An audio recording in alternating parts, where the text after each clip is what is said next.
There are interesting activities in Antarctica that are mostly secret. Antarctica is huge, larger than the United States, and mostly unexplored. People confuse the Arctic with the North Pole and Antarctica, South Pole. The Arctic is a frozen ocean, while the Antarctic is a frozen continent with huge mountains surrounded by oceans. Millions of years ago, it was warmer and had plant and animal life, but drifted south or suffered from a polar shift and froze. In recent years, huge pyramids were discovered under the ice that must be man-made. Antarctica has lots of volcanoes.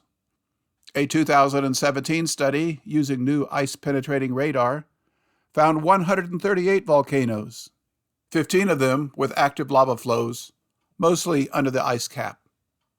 The hot lava from these volcanoes melt ice far underneath the ice pack that is miles thick in many places. The lava heat creates freshwater lakes, depicted here with blue dots. The lines are rivers flowing out to sea, mostly beneath the ice. These carve out caverns underneath the ice, warm enough to allow plant and animal life.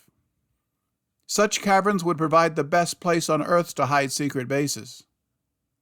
We have the technology to use thermal energy from lava to produce steam and generate electricity. Submarines, boats, and maybe even ships could travel up rivers under this ice into livable caverns. There is plenty of food in Antarctica, with lots of fish, seals, and penguins that are easy to kill and preserve since they quickly freeze.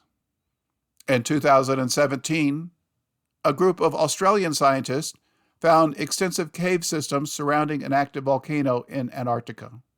And these researchers said the caves are warm enough to support life. See the article linked in the description. There is speculation that aliens from outside our Earth utilize these caverns, something Nazi Germany investigated. Watch the interesting Russian documentary linked in the description. It claims 2 German submarines left Germany just before the war ended and transported people to Antarctica before surrendering in Argentina.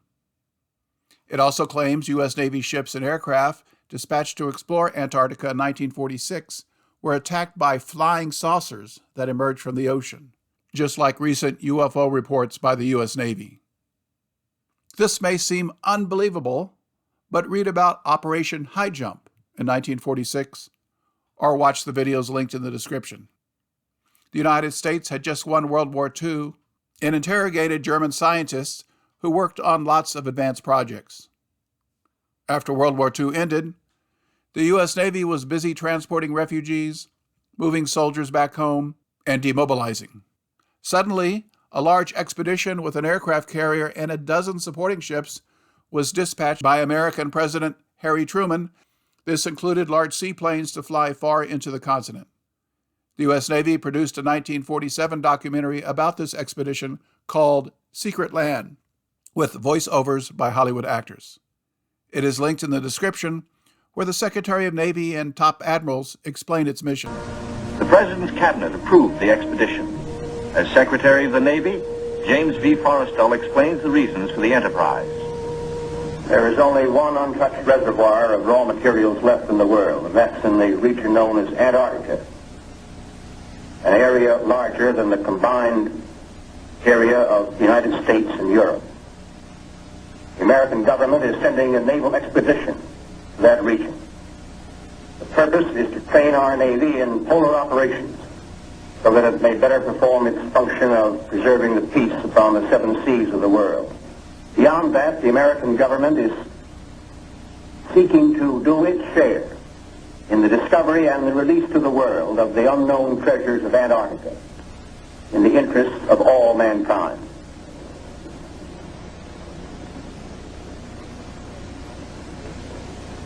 Thumbs up to this gentleman. The Secretary has approved our plans. confirming you, Admiral Byrd, as the officer in charge of the expedition, and you, Admiral Cruzen, as the task force commander. And we get everything we need. That makes Operation Highjump the greatest polar expedition in history. Admiral? For some reason, the expedition ended several weeks earlier than planned after a seaplane disappeared, and many speculate that admirals were stunned by what was reported. Despite their report of vast natural resources in Antarctica, an international treaty was soon signed that banned mining and drilling, while access to the continent was restricted to small areas for science teams from approved nations. Why? Did billionaires want to keep those natural resources off the world market? Or are there things in Antarctica they don't want people to see? The Navy documentary includes a clip about a 300-square-mile warm Arctic oasis in Antarctica with no ice and freshwater lakes. This was named Bunger Oasis and is thought to be heated by hot springs and venting steam. Its discovery was a sensation at the time, but is now rarely mentioned. Then rugged mountain ranges as far as the eye can see. Bunger leans forward in amazement. His eyes have caught a sudden and unbelievable change in scenery. The universal white has turned to chocolate brown, dotted with blue. A cameraman goes into action. 300 square miles of land without snow. Land that might be in New Mexico or Arizona. Pictures alone will prove Bunger has discovered a warm oasis in the shadow of the pole. It is for such supreme moments as this that men brave the hardships of exploration. The astounding, undreamed of fact is that they are over a chain of warm water lakes, whose shores, except for small patches, are free of ice and snow. Commander Bunger circles the largest lake in sight, 5 miles long. He comes in to make a landing. Water temperatures must be recorded. Samples taken. He finds the water fresh. Temperature 38 degrees Fahrenheit. On the shores are vast deposits of coal and of minerals of the utmost importance to civilization. Governments have a keen interest in Antarctica, evidenced by all the research stations that cover the continent.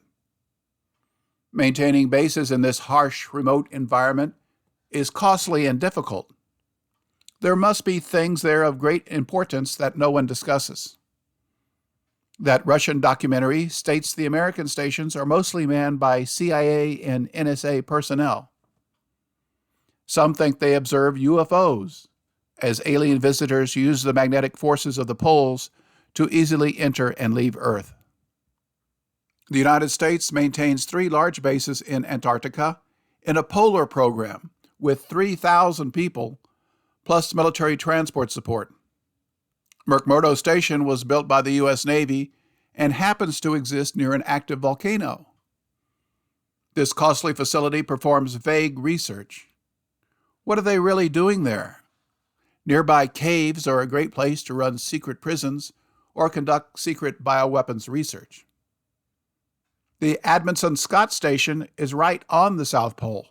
It has an electromagnetic wave collector that they call a telescope for some reason. No one explains why it exists on the South Pole at great cost, since everything must be airlifted with special military transports. There is lots of land with clear, dry air in the far southern hemisphere, in Australia, Argentina, and several large islands, where equipment and supplies could be delivered by ship. The U.S. Navy operates a super dual auroral radar at both McMurdo and Amundsen Scott. They are part of a global radar network of 22 installations observing high-frequency bands. We are told they help answer questions about geomagnetic conjuency of global magnetic storms and substorms and differences in the ionospheric plasma convection caused by the asymmetry of solar illumination in both hemispheres. This allows scientists to address the most fundamental and important questions of space physics. Okay, but why is the U.S. Navy involved? The most suspicious is a new ice cube neutrino detection facility. Watch the video linked in the description to learn about this odd facility with a huge computer that requires massive electricity. This must have cost $1 billion to build and wouldn't be done just to study physics.